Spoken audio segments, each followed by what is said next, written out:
morning, and welcome to Whispered Ingredients. I'm Marcus Sage, your host, and tonight I'll be taking you on a gentle journey through the creation of one of the world's most beloved comfort food combinations, burger and fries. We'll explore the fascinating origins of both dishes, walk through each ingredient with care and detail, and discover the stories behind every component that makes this meal so special. If you find these whispered culinary adventures relaxing, please give this video a thumbs up and consider subscribing for more peaceful cooking content. I'd love to hear in the comments what dish you'd like me to prepare next, so feel free to share your favorite comfort foods down below. You'll also find the complete recipe for tonight's burger and fries in the description. Alright, let's get cooking. Our story begins centuries ago, across the Atlantic Ocean in Hamburg, Germany. By the 19th century, beef from German Hamburg cows was minced and combined with garlic, onions, salt, and pepper, then formed into patties to make Hamburg steaks. These early preparations were quite different from what we know today, served without bread or bun, but they laid the foundation for our modern hamburger.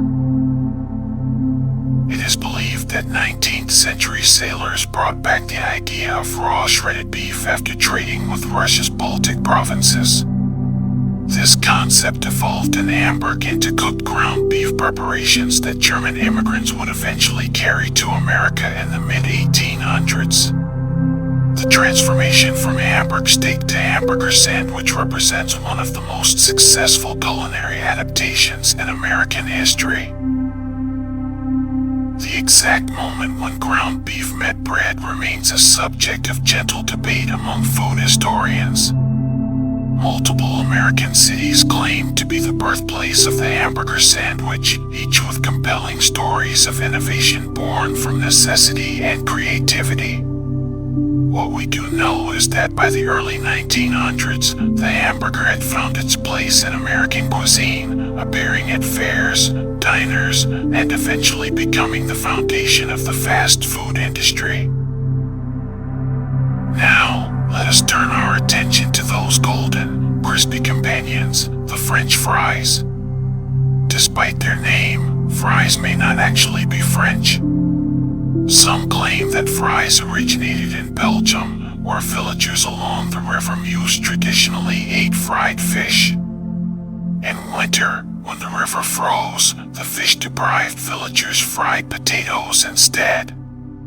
According to lore, the dish was born in Belgium in the winter of 1680, when the fried fish-loving denizens of a city called Namur had to find something else to cook when the local river froze over.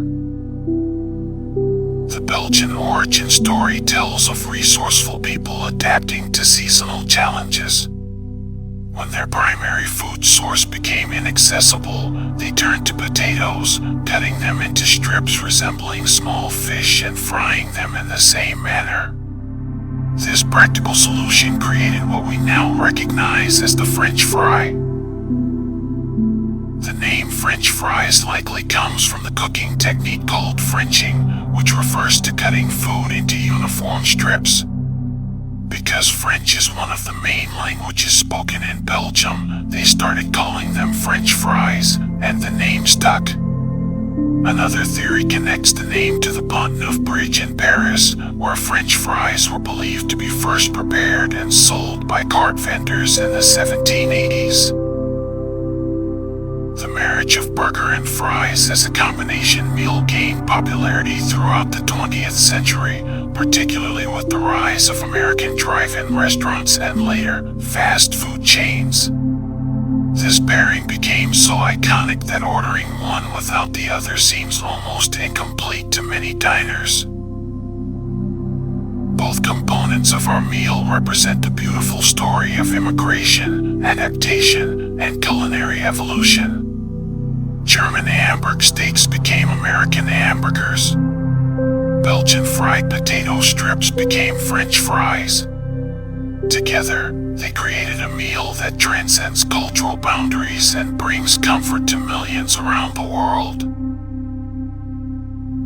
simple spread of burger and fries demonstrates how food can serve as a universal language. From food trucks in Thailand serving burgers with local spices to Belgian frygeries maintaining traditional double frying techniques, this combination has adapted to countless cultures while maintaining its essential character. As we prepare to gather our ingredients, remember that we are participating in a culinary tradition that spans continents and centuries. Each component has its own story, its own journey through time and across oceans. Tonight, we honor that history as we create our own version of this timeless combination. Let us begin by gathering the ingredients for our burger and fries, each one chosen with care and attention to quality.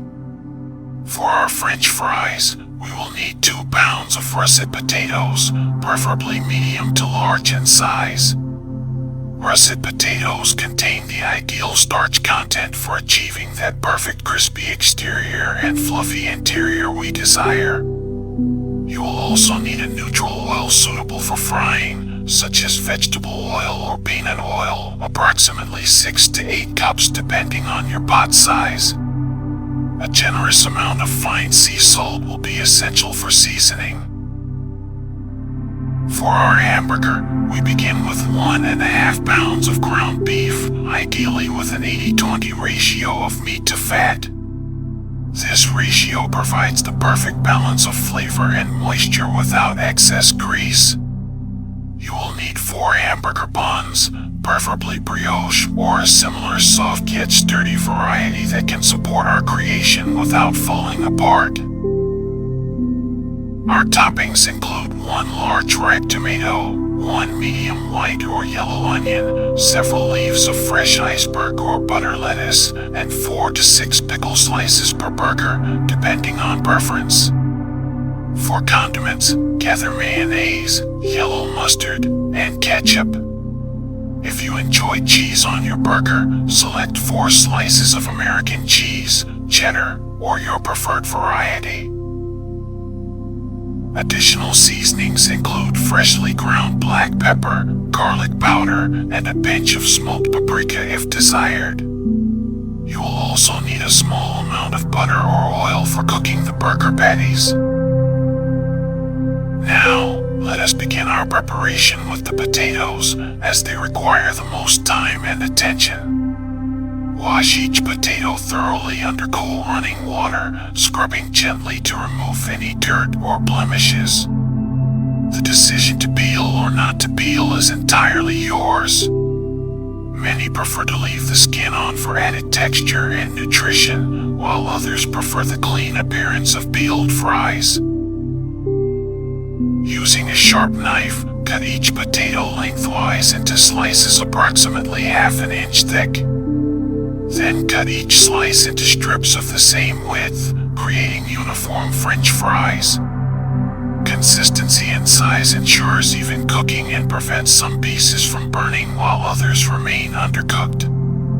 Place the cut potatoes in a large bowl of cold water as you work, which prevents browning and begins removing excess starch. Allow the cut potatoes to soak in cold water for at least 30 minutes, though up to 2 hours is even better. This soaking process draws out excess starch, which is crucial for achieving maximum crispiness. Change the water once or twice if it becomes very cloudy. While the potatoes soak, we can prepare our burger components. Remove the ground beef from refrigeration about 15 to 20 minutes before cooking to allow it to come closer to room temperature. Cold meat can cook unevenly and may become tough. Gently form the ground beef into 4 patties, each slightly larger than your burger buns, as they will shrink during cooking. Make a small indentation in the center of each patty with your thumb. This technique, called dimpling, prevents the burger from puffing up into a dome shape during cooking, ensuring even thickness and consistent cooking. Season both sides of each patty with salt and freshly ground black pepper. Some prefer to add garlic powder or other seasonings at this stage, but salt and pepper alone allow the beef's natural flavor to shine through. Prepare your vegetables by washing the lettuce leaves and patting them dry with paper towels. Slice the tomato into thick, even rounds, approximately 1/4 inch thick. Thinner slices may become too watery and cause the burger to become soggy. Slice the onion into rings of similar thickness. Set up your cooking station by gathering all necessary tools. You will need a large, heavy-bottom pot or deep fryer for the potatoes, a large skillet or grill pan for the burgers, a thermometer for checking oil temperature, and several plates lined with paper towels for draining the cooked fries.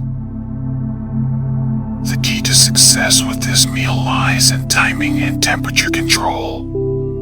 The oil for frying should reach 325 degrees Fahrenheit for the first fry, then 375 degrees for the second fry. The burger should cook at medium-high heat to develop a proper crust while maintaining a juicy interior. Having everything prepared and organized before you begin cooking makes the process smooth and enjoyable, allowing you to focus on technique rather than searching for ingredients or tools mid-preparation. With our ingredients prepared and our station organized, we now begin the gentle rhythm of cooking. Start by heating your oil in a heavy-bottom pot or deep fryer. The oil should be deep enough to completely cover the fries, typically about 4 to 6 inches depending on your pot size. Use a thermometer to monitor the temperature carefully, as proper heat control is essential for perfect results. While the oil heats, drain your soaked potatoes thoroughly and pat them completely dry with clean kitchen towels or paper towels. Any remaining water will cause dangerous splattering when the potatoes meet the hot oil, and excess moisture prevents proper browning. In Belgium, fries are cooked twice to make them extra crispy. We will follow this traditional double frying method for superior results. When your oil reaches 325 degrees Fahrenheit, carefully lower a small batch of potatoes into the oil using a slotted spoon or frying basket. Avoid overcrowding, as this lowers the oil temperature and leads to soggy fries. Cook the first batch for approximately 4 to 5 minutes. The potatoes should look slightly cooked but not yet golden brown. This initial frying cooks the interior while creating the foundation for crispiness. Remove the fries and drain them on paper towels. Repeat this process with remaining potatoes, allowing the oil temperature to return to 325 degrees between batches. While the first fried potatoes rest, increase your oil temperature to 375 degrees Fahrenheit. This higher temperature will create the golden, crispy exterior we desire. The resting period between fries is actually beneficial, allowing moisture to redistribute within the potato for optimal texture. For the second frying, return the potatoes to the oil in small batches and cook for 2 to 3 minutes until deep golden brown. The higher temperature creates an immediate crust, sealing in the fluffy interior while developing that satisfying crunch. Remove promptly and season immediately with salt while they are still hot, which helps the seasoning adhere properly. Now we turn our attention to the hamburger patties. Heat a large skillet or grill pan over medium-high heat. If using a skillet, add just a thin layer of oil or a small amount of butter. The pan should be hot enough that a drop of water sizzles immediately upon contact. Gently place the burger patties in the pan, being careful not to press down on them. Pressing releases juices and creates a denser, less flavorful burger. Allow them to cook undisturbed for approximately 4 to 5 minutes, depending on thickness and desired doneness. You will know it is time to flip when you can see browning creeping up the sides of the patty and the bottom releases easily from the pan. Flip each patty once using a spatula and cook for an additional 3 to 4 minutes for medium doneness. If adding cheese, place slices on top during the final minute of cooking and cover the pan briefly to encourage melting. While the burgers finish cooking, you may choose to lightly toast your hamburger buns. Cut them in half and place cut side down in a dry skillet for about 1 minute until lightly golden. This step adds texture and helps prevent the bun from becoming soggy from burger juices.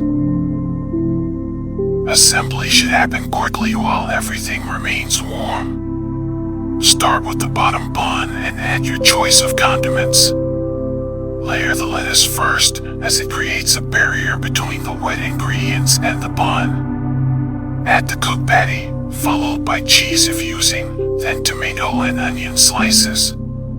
Top with pickles and additional condiments on the top bun. The order of assembly matters for both structural integrity and flavor balance. Placing lettuce directly on the bottom bun protects it from burger juices, while positioning tomatoes above the hot patty prevents them from making the bottom bun soggy. Present your completed burger alongside the freshly fried potatoes while both remain hot. The contrast between the warm, juicy burger and the crispy, golden fries creates a harmony of temperatures and textures that explains the enduring popularity of this combination. Remember that timing becomes easier with practice. As you become more comfortable with the process, you will develop your own rhythm for coordinating the frying and burger cooking to ensure everything finishes simultaneously. The goal is not speed, but rather the peaceful satisfaction of creating something delicious with your own hands. Now, as we savor the aroma of our freshly prepared meal, let us explore the fascinating stories behind each ingredient that contributed to this creation. We begin with the humble potato, the foundation of our crispy fries. Potatoes originated in the Andes Mountains of South America, where indigenous peoples cultivated them over 8,000 years ago. Spanish explorers brought potatoes to Europe in the 16th century, though Europeans initially viewed them with suspicion, sometimes believing them to be poisonous. Russet potatoes, which we chose for our fries, were developed in the late 1800s in Massachusetts. Their high starch content and low moisture make them ideal for frying, creating that perfect contrast between crispy exterior and fluffy interior. The starch gelatinizes during the first frying, then dehydrates during the second frying to create the crunch we love. The ground beef in our burgers tells an equally rich story. Cattle domestication began approximately 10,000 years ago in ancient Mesopotamia, but the practice of grinding beef developed much later. The groundwork for the ground beef sandwich was laid with the domestication of cattle and with the growth of Hamburg, Germany, as an independent trading city in the 12th century, where beef delicacies were popular. The 80-20 fat ratio we used represents generations of culinary wisdom. The fat content provides flavor and moisture while binding the meat together. Too little fat results in dry, crumbly burgers, while too much creates greasy, dense patties. This ratio strikes the perfect balance for juiciness without excess. Our burger buns likely evolved from European bread traditions brought to America by immigrants. Brioche, if you chose that variety, originated in France during the 17th century. Its butter and egg content creates a tender crumb that supports heavy fillings while adding subtle richness to complement the beef. The The tomatoes adorning our burgers have a remarkable history. Native to South America, tomatoes were initially feared in Europe, partly because wealthy Europeans who ate them often died from lead poisoning. The acidic tomatoes leached lead from pewter plates, causing illness. It wasn't until the 18th and 19th centuries that tomatoes gained acceptance in European and American cuisine. Onions, one of humanity's oldest cultivated vegetables, have been grown for over 5,000 years. Ancient Egyptians worshipped onions, believing their spherical shape and concentric rings symbolized eternal life. The sulfur compounds that make us cry when cutting onions also provide their distinctive sharp flavor that mellows and sweetens during cooking. Lettuce cultivation dates back to ancient Egypt. The iceberg variety we often use became popular in America during the 1920s when improved shipping methods allowed it to travel long distances while maintaining its crisp texture. The name iceberg comes from the way it was shipped, covered in crushed ice. Pickles represent one of humanity's earliest food preservation methods. The pickling process, using salt, brine, and vinegar, prevents spoilage while creating the tangy flavor that cuts through rich foods like burgers. The combination of sweet, sour, and salty elements in pickles provides a flavor contrast that enhances the overall eating experience. Our condiments each contribute their own stories. Mayonnaise likely originated in 18th century France or Spain, created by emulsifying egg yolks with oil. Ketchup evolved from ancient fermented fish sauces in Southeast Asia, eventually becoming the tomato-based condiment we know today through American innovation in the 19th century. Mustard seeds have been used as seasoning for over 3,000 years. The Romans mixed ground mustard seeds with grape juice to create an early version of prepared mustard. The yellow mustard common on American burgers was popularized by Frenchies at the 1904 World's Fair in St. Louis. The oil we used for frying, whether vegetable or peanut oil, represents modern food processing techniques. These neutral oils allow the natural flavors of the food to shine through while providing the high heat tolerance necessary for proper frying. The development of refined oils in the 19th and 20th centuries revolutionized cooking methods worldwide. Even our salt carries history. Once so valuable it was used as currency, salt has been essential to food preservation and flavor enhancement throughout human civilization. The fine sea salt we use dissolves quickly and evenly, providing the mineral complexity that enhances every other ingredient. Each ingredient in our burger and fries represents thousands of years of agricultural development, cultural exchange, and culinary innovation. Understanding these histories deepens our appreciation for what might seem like a simple meal, but is actually a remarkable convergence of global food traditions. As we near the end of our culinary journey together, let us consider the best ways to enjoy this classic combination of burger and fries. Temperature plays a crucial role in the full appreciation of both components. Burgers should be served hot, allowing the cheese to remain melted and the juices within the patty to stay warm and flowing. The contrast between the warm burger and cool lettuce and tomato creates a delightful temperature variation that enhances each bite. French fries achieve their peak enjoyment immediately after cooking while they maintain maximum crispiness. The exterior should provide that satisfying crunch, giving way to a fluffy, steamy interior. As fries cool, they begin to lose their textural appeal, though they remain tasty. For the ultimate experience, consume fries within the first few minutes after cooking.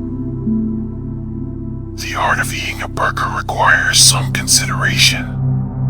Many prefer to compress the burger gently before taking the first bite, which helps prevent ingredients from sliding out.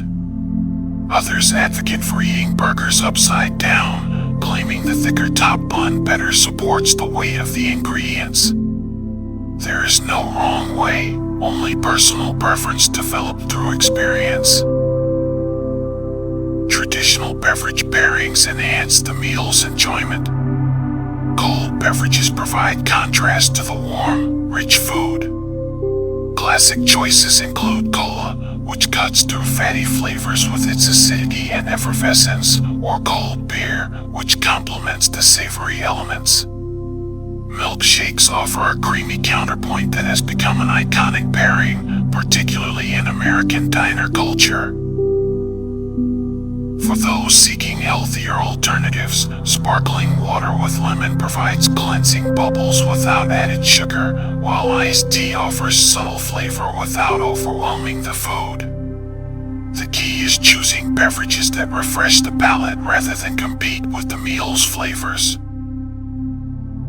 Storage and reheating present unique challenges for leftover burgers and fries. Burgers can be refrigerated and reheated, though the texture changes significantly. Remove vegetables and condiments before reheating the patty in a skillet over medium heat. Reassemble with fresh vegetables for best results. Fries prove more challenging to reheat successfully. The oven method at 400 degrees for 5 to 7 minutes can restore some crispiness, far superior to microwave reheating, which creates soggy results. However, nothing truly replaces the texture of freshly cooked fries. Around the world, cultures have adapted the burger and fries concept to local tastes. In Japan, rice burgers replace traditional buns, while Australian meat pies sometimes accompany chips instead of traditional fries. Indian variations might include spiced patties with chutney, demonstrating how global foods adapt to regional preferences. The social aspect of sharing burger and fries should not be overlooked. This meal often represents gathering with friends and family, whether at backyard barbecues, casual restaurants, or special occasions. The informal nature of the food encourages relaxed conversation and connection. From a nutritional standpoint, this meal provides protein, carbohydrates, and various vitamins and minerals, though it is also high in calories and fat. Enjoying it as an occasional treat rather than a daily staple allows for both pleasure and balanced nutrition. The satisfaction derived from a well-prepared burger and fries can be part of a healthy relationship with food when consumed mindfully. Consider the environmental impact of your ingredient choices when possible. Local beef reduces transportation emissions, while potatoes grown in your region support local agriculture. These small choices, multiplied across many meals and many people, can make meaningful differences. The skills you have developed tonight translate to many other cooking endeavors. The double frying technique works beautifully with other vegetables. The burger cooking method applies to other ground meats. Understanding temperature control and timing benefits countless recipes. Most importantly, take pride in creating something delicious with your own hands. In our fast-paced world, the act of preparing food from scratch provides a meditative break from daily stresses. The focus required for proper cooking creates a natural mindfulness that benefits both cook and those who share the meal. Whether enjoyed as a special weekend treat, shared with loved ones at a gathering, or savored as a reward after a challenging day, burger and fries represent comfort food at its finest. The combination satisfies on multiple levels, from the basic need for sustenance to the emotional comfort of familiar flavors. And on that note, I hope you have found tonight's exploration of burger and fries both informative and soothing. Thank you for joining me in the kitchen for another episode of Whispered Ingredients. I'll see you next time as we continue our gentle journey through the world of comfort cooking. Sleep well, and may your dreams be filled with the satisfaction of a meal well made.